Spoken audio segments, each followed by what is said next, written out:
سیدنا سالم بن عبید جو اصحاب صفا میں سے تھے بیان کرتے ہیں کہ رسول اللہ صلی اللہ علیہ وسلم کی بیماری میں آپ صلی اللہ علیہ وآلہ وسلم پر غشی طاری ہوئی. جب افاقہ ہوا تو آپ صلی اللہ علیہ وسلم نے پوچھا کیا نماز کا وقت ہے؟ لوگوں نے کہا جی ہاں.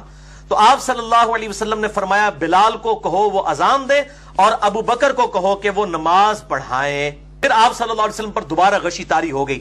جب افاقہ ہوا تو آپ صلی اللہ علیہ وسلم نے فرمایا کیا نماز کا وقت ہو گیا؟ لوگوں نے عرض کی، ازواج مطہرات نے کہا جی ہاں. آپ صلی اللہ علیہ وسلم نے فرمایا بلال کو کہو اذان دیں اور ابو بکر کو کہو نماز پڑھائیں.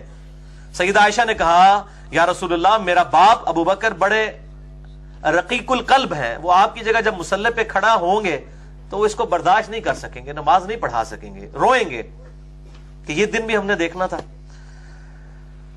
تو آپ صلی اللہ علیہ وسلم کسی اور کی ڈیوٹی لگاتے ہیں. تو آپ صلی اللہ علیہ وسلم کو غصہ آیا. آپ نے فرمایا اپنی بیویوں سے تم اور ان عورتوں کی طرح ہو جو یوسف کو دیکھنے کے لیے جمع ہوئی تھی.